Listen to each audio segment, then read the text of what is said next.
Olá, Virto conversa hoje com o almirante Ilques Barbosa Júnior. O almirante Ilques foi o comandante da Marinha Brasileira entre janeiro de 2019 e abril de 2021.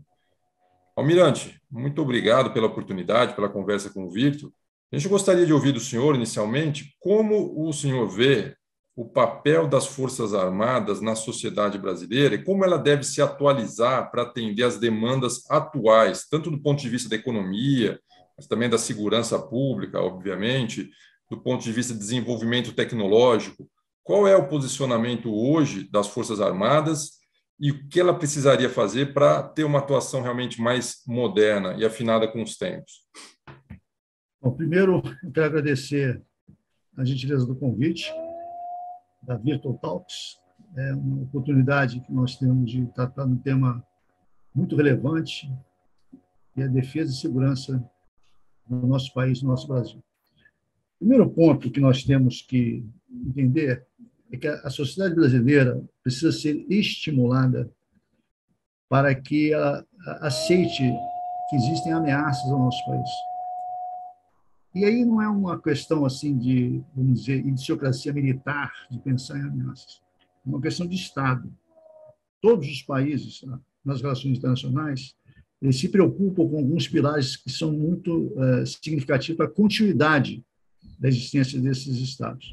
Então, o primeiro ponto que eu considero importante é a interação Forças Armadas, sociedade e Forças Armadas tem que ser aprimorada, constantemente aprimorada.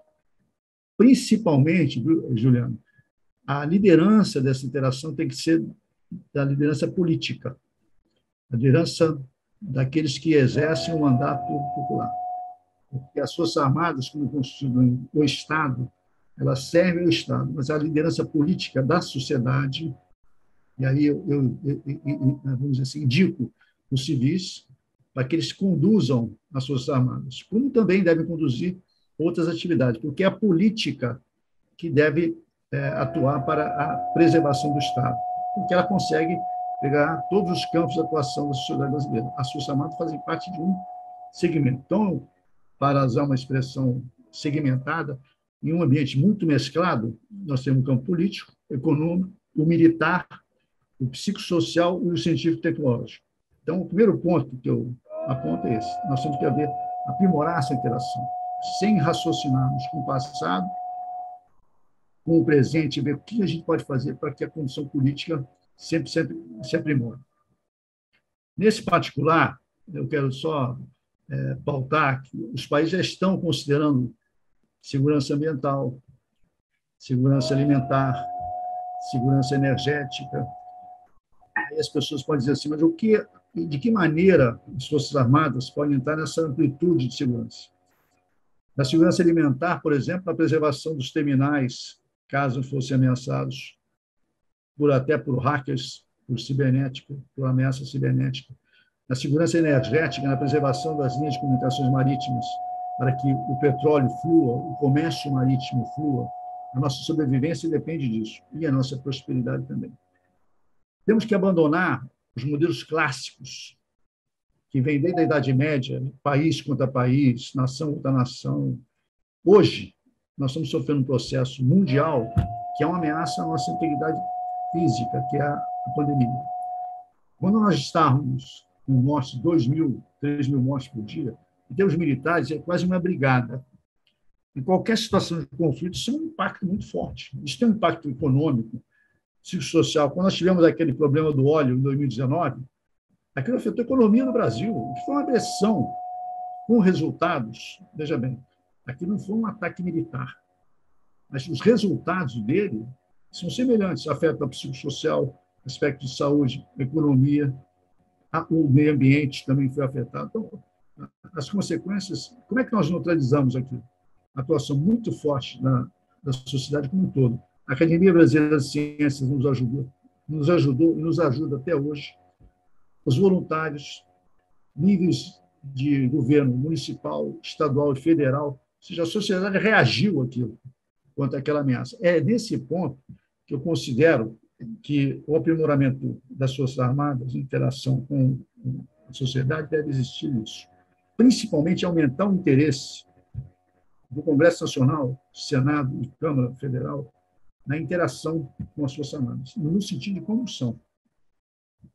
Entendeu? O Essa preparo... conversa, o senhor acredita que falta ainda? Falta uma compreensão melhor de como, tanto do ponto de vista como as Forças Armadas podem contribuir em todas essas áreas e também, assim, mas na verdade, manter um diálogo, tanto do lado político, ter abertura para esse diálogo, como do lado das próprias Forças Armadas também, de manter esse diálogo. O senhor acha que isso falta ainda no país? Falta muito. Essa é a minha posição. E a inexistência desse diálogo, ela produz mitos, produz assim fantasmas, produz percepções que são, vamos dizer assim, incoerentes com o status mundial. Não há dúvida, por exemplo, eu vou usar citar países, mas no sentido positivo de citar, os Estados Unidos, a China, a França, o assunto 5G é um assunto de segurança nacional. Não é um assunto somente comercial, não é um assunto só de comunicações. E o fato de nós termos algumas precauções que foram verbalizadas no momento oportuno cria uma celeuma que não existe em outros lugares. Não existe essa celeuma de segurança do Estado chinês. Ele tem que ser preservado. Não existe uma celeuma de segurança dos Estados Unidos da América. Esse assunto é à parte, pela sua relevância. Segurança energética, idem. São temas que... As questões comerciais, o senhor acredita que acabaram preponderando na narrativa, digamos?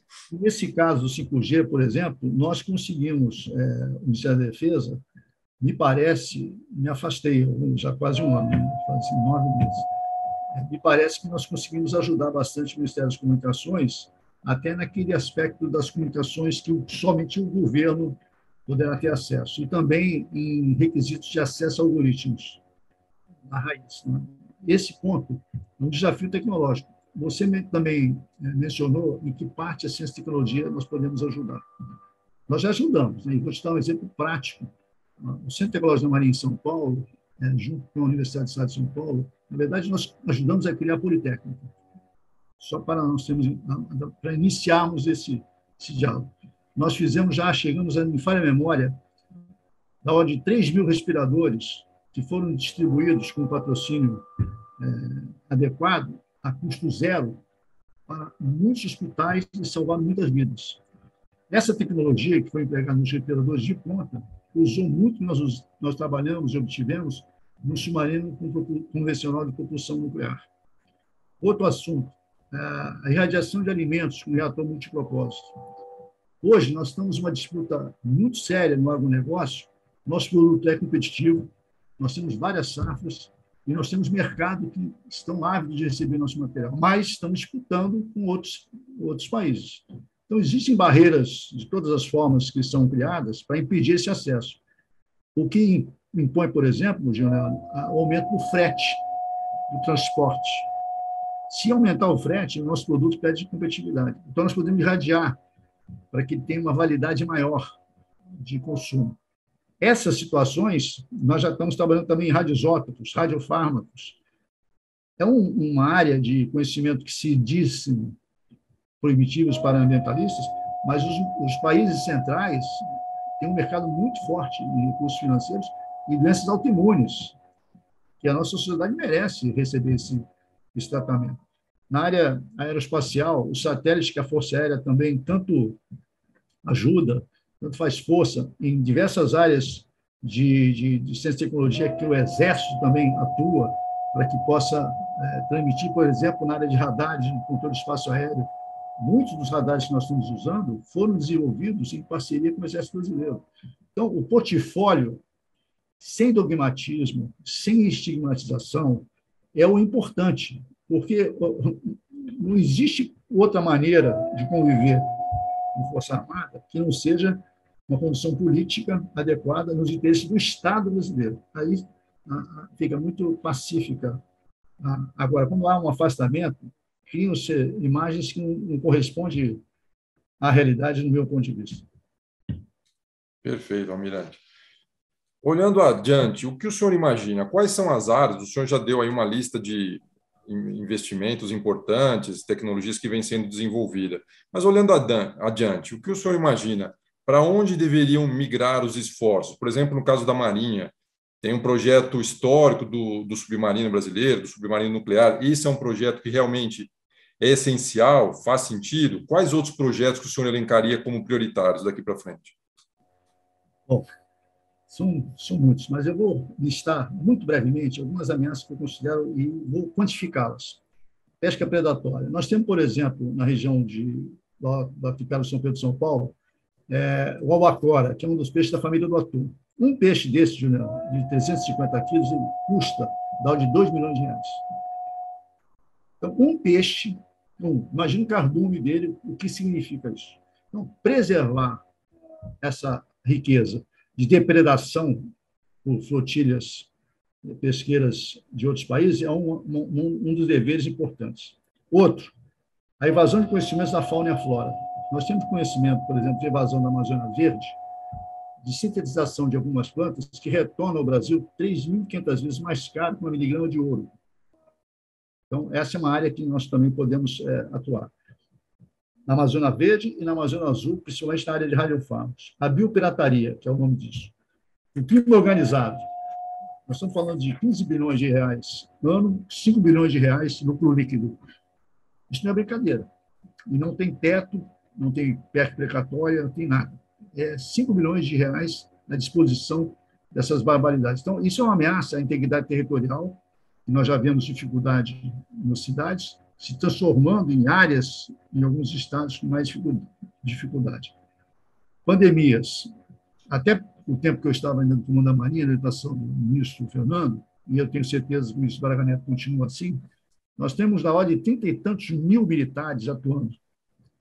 É maior contingente que da Segunda Guerra Mundial. Então, é uma área que nós temos que ter, exemplificando bem claramente onde haveria uma opção de futuro. A interação maior entre órgãos de saúde, municipal, estadual, federal, no combate a futuras pandemias, que, infelizmente, na minha avaliação, nós vamos ter que enfrentar, porque o ser humano está avançando em áreas que antes nunca existia a civilização humana. A área da segurança alimentar, nós vamos ter que atuar no sentido de preservar para os brasileiros aquele que seria necessário para a nossa sobrevivência. Não podemos exportar tudo, absolutamente tudo.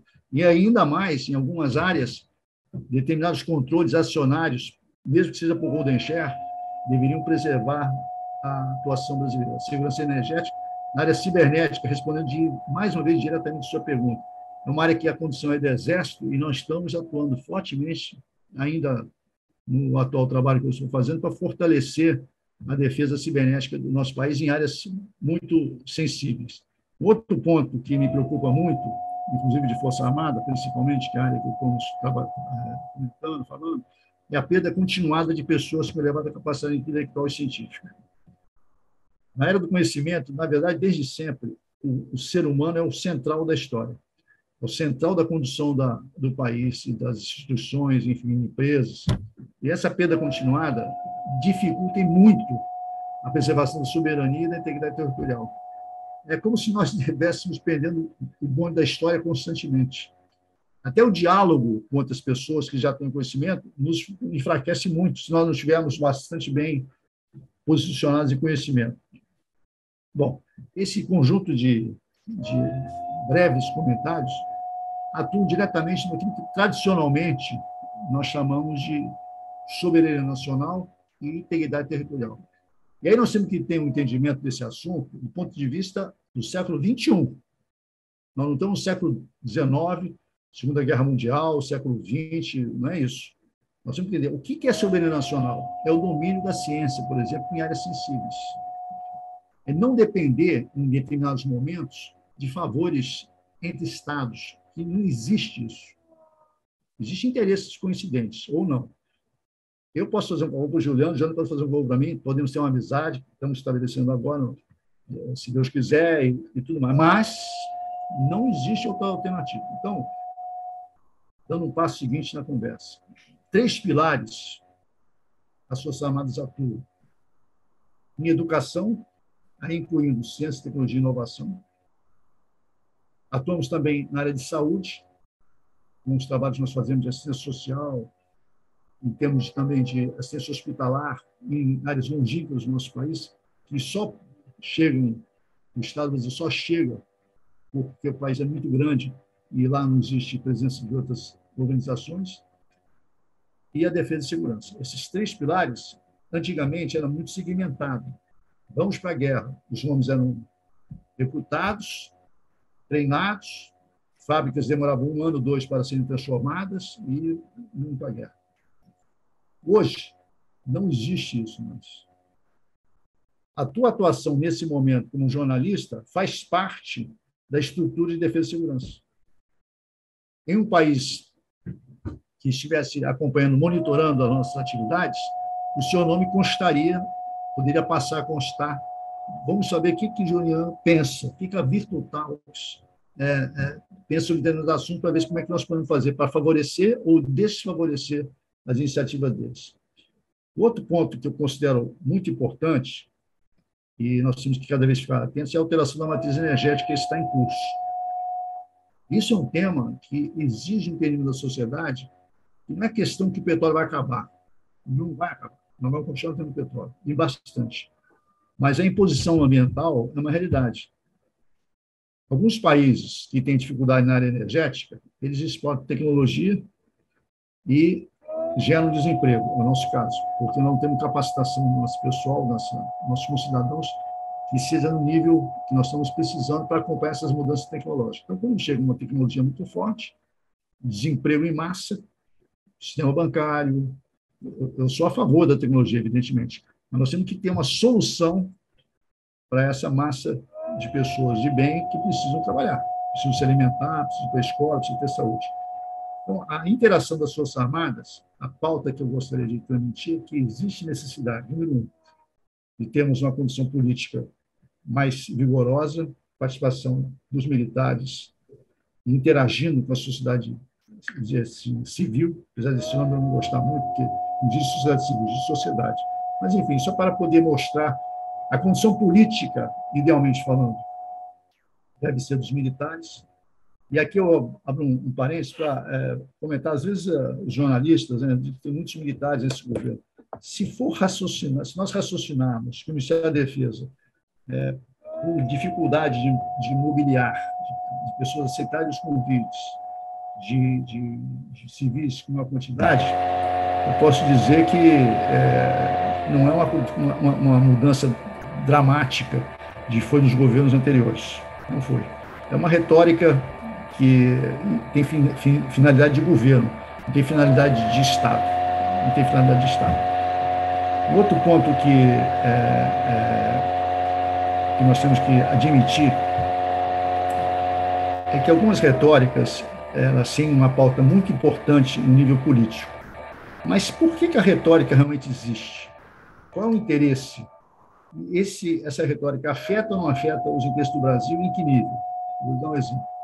A retórica ambiental, sem dúvida nenhuma, é uma retórica importante. A pauta é relevante, uma dúvida.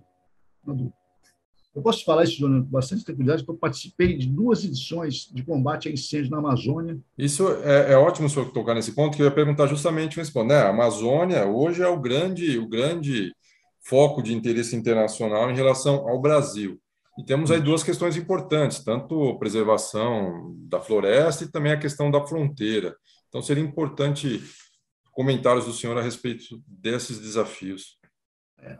No meu entendimento, e eu participei diretamente nessas atividades, colocando o efetivo da Marinha nos nossos meios nessa atuação, a Verde Brasil 1 e a Verde Brasil 2 batemos recorde de multas. Realmente, com interceptação. Para uma ideia, só para exemplificar, nós interceptamos um navio de cargueiro fazendo contrabando de manganês. 200 mil toneladas, uma quantidade assim absurda.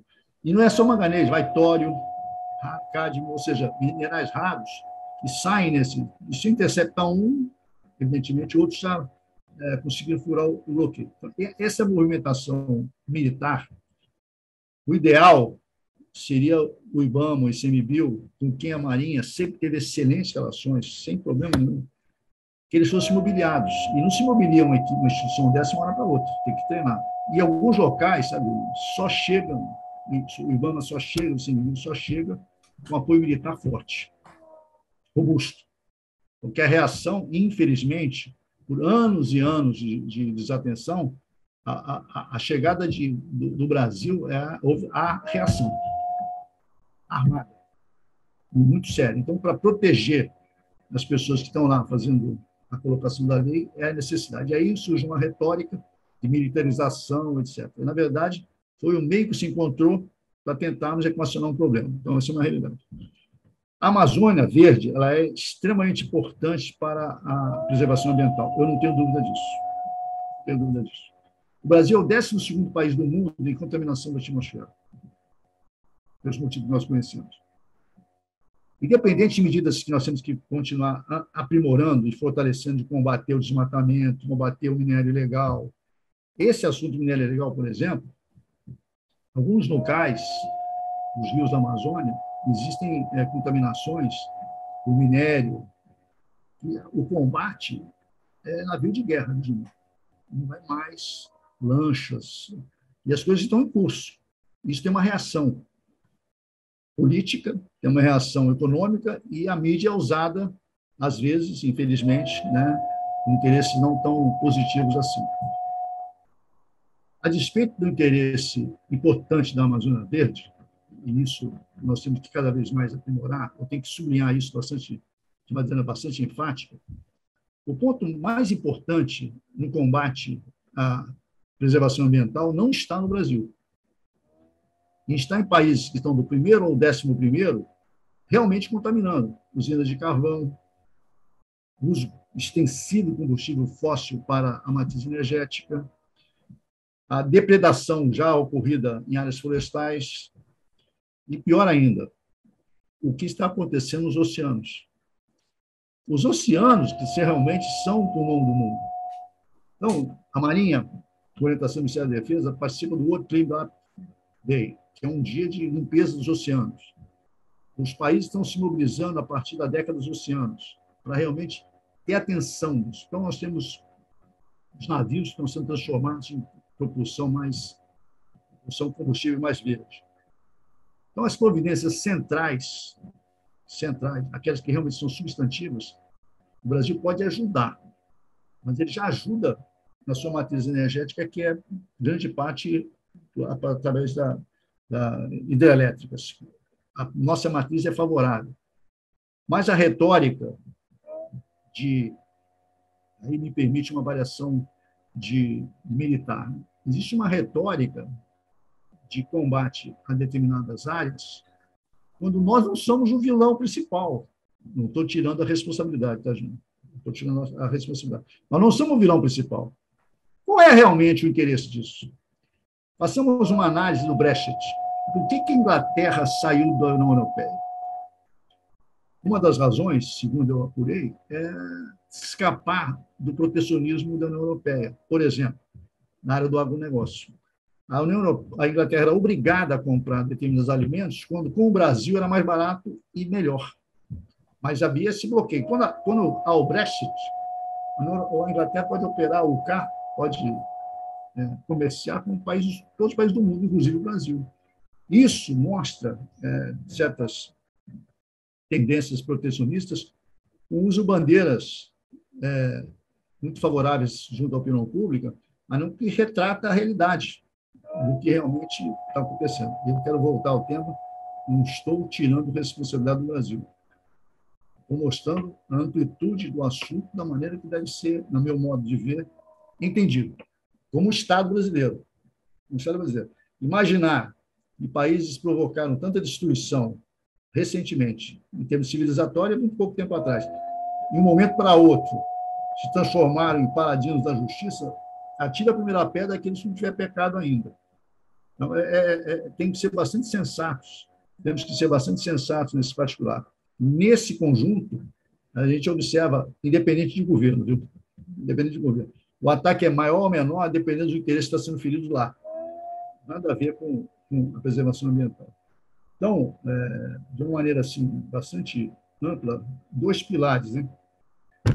A sobrevivência e prosperidade do Brasil passa por educação, ciência, tecnologia e inovação, passa por um fortalecimento contínuo da saúde e a defesa e segurança. não há como ter uma força armada poderosa com submarino de propulsão nuclear, né? Aí eu vou voltar por que o nuclear, sem ter uma educação forte. Eu preciso de engenheiro. Eu preciso de pessoas rigidamente saudáveis, do ponto de vista físico e mental. Isso tem que ter uma saúde, tem que ter alimentação. Então, é um disparate, a menos que a gente retroaja para o tempo de Esparta, que aí é outra coisa que nem prosperou na civilização humana, nem prosperou. Então, eu sou mais do lado de Atenas, né? Que a talassocracia, o governo pelo mar. Então, Juliano, a submarino de propulsão nuclear. E vou falar também sobre o satélite. Esses dois pontos são bastante icônicos, né?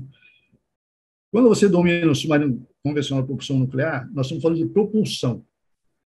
O Brasil, na minha maneira de ver, não precisa de armamento nuclear. Não há necessidade disso. Inclusive, sem falar em questões constitucionais que está proibido. A propulsão nuclear permite que o submarino fique submerso. Ele consegue iludir a vigilância satelital, por exemplo, e cria uma dificuldade muito grande para os países que queiram usar o Atlântico Sul para ameaçar o Brasil. Juliano, se o Porto de Santos parar um dia, a luz que você está no seu ambiente é apaga. O suco de laranja que a gente exporta lá de Araraquara, da Citrosul, ele para de ser exportado, para de cair divisas na nossa conta bancária. Então, o estrangulamento do Porto de Santos é uma hipótese que não pode ocorrer em nenhuma situação de cisne negro.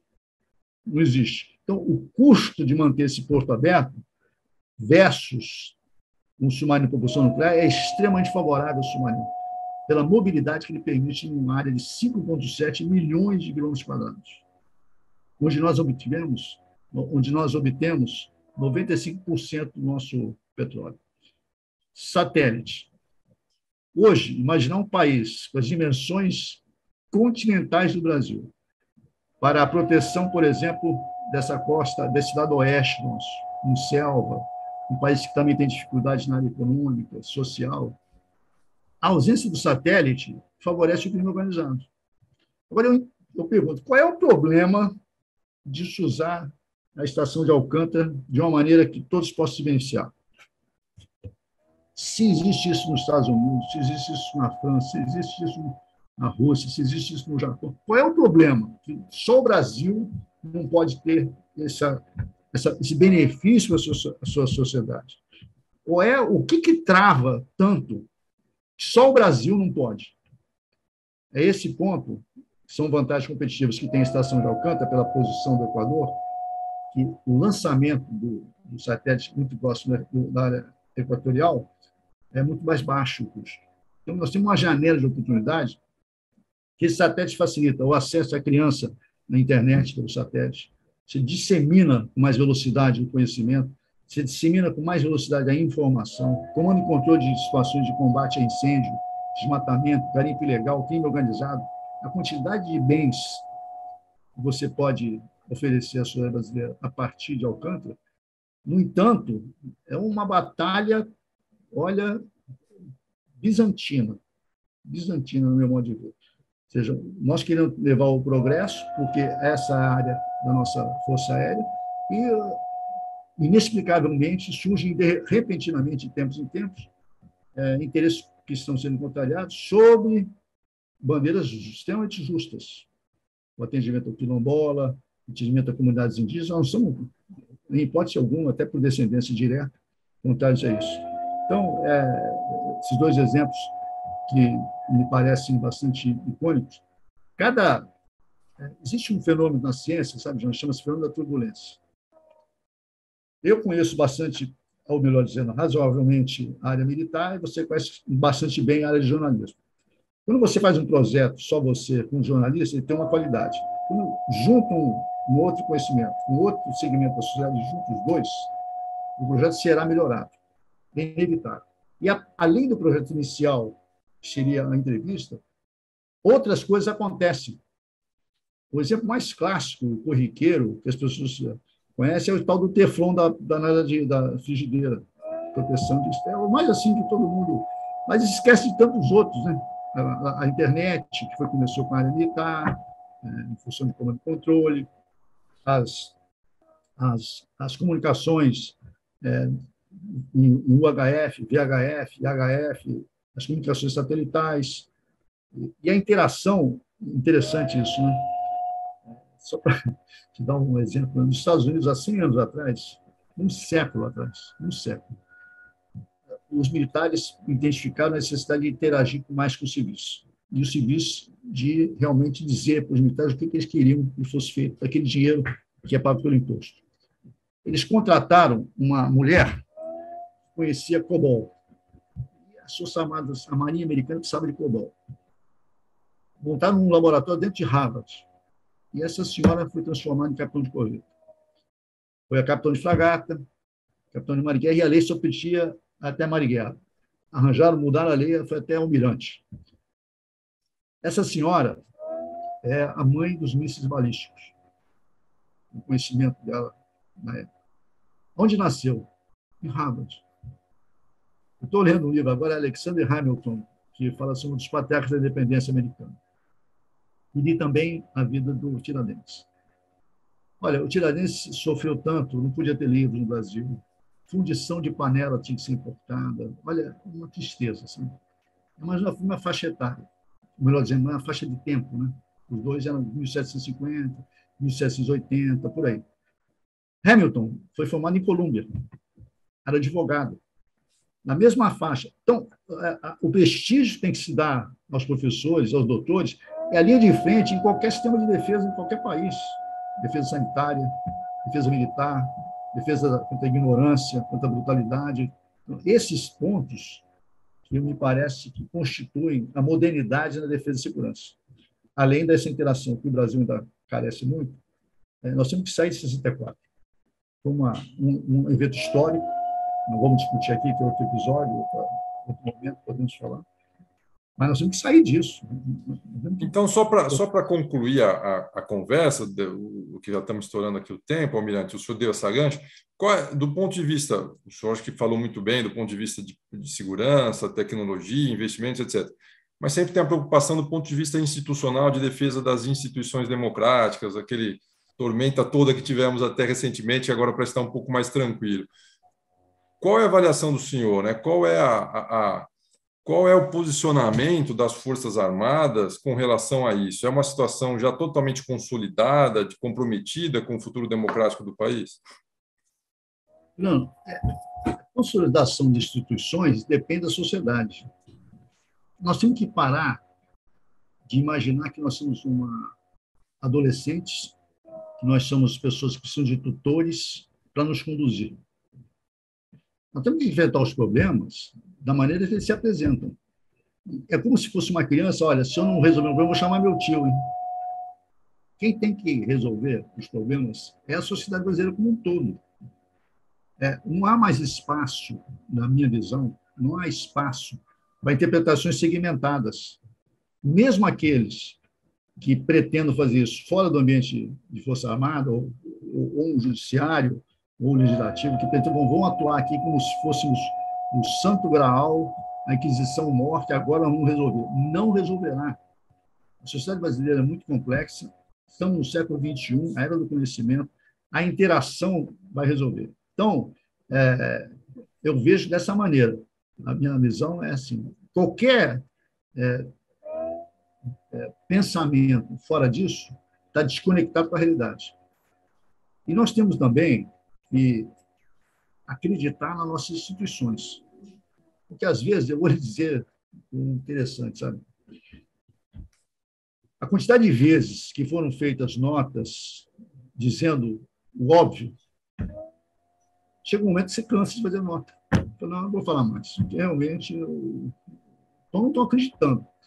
E fica parecendo um jogo de palavras, né, para poder criar uma situação inexistente, criar um fato, como se fosse aquela coisa que a gente vê em cemitério, o fogo-fato. Você pega fogo, mas não vai para lugar nenhum. Não vai para lugar nenhum. A vigilância é o preço da liberdade. Você tem que... Não posso dizer assim, não. A Alemanha teve Bach, Strauss, tem tantas pessoas, não produziu aquela tristeza toda. Então, o que nós temos que fazer é, cada vez mais, esse tipo de diálogo que nós estamos tendo, você pode ter posições diferentes da minha, mas temos que nos respeitar. As posições, independente de qualquer viés político, têm que ser respeitadas. E o que me preocupa muito, aí falando bastante de clareza, são vieses de, vamos dizer assim, decisões que ultrapassam o que está escrito. O que está escrito sobre esse assunto? Acho que tem que ser feito assim, então tem que ser feito dessa maneira. Quando qualquer setor da sociedade se argue no direito de fazer A ou B, eu temo pelas consequências disso amanhã depois. Eu temo mesmo, realmente fico preocupado. Mas existe, no momento, sistema de balanço e contrabalanço, que até onde eu estou vendo, né, estão funcionando. Dá uma emoção de vez em quando, mas está funcionando.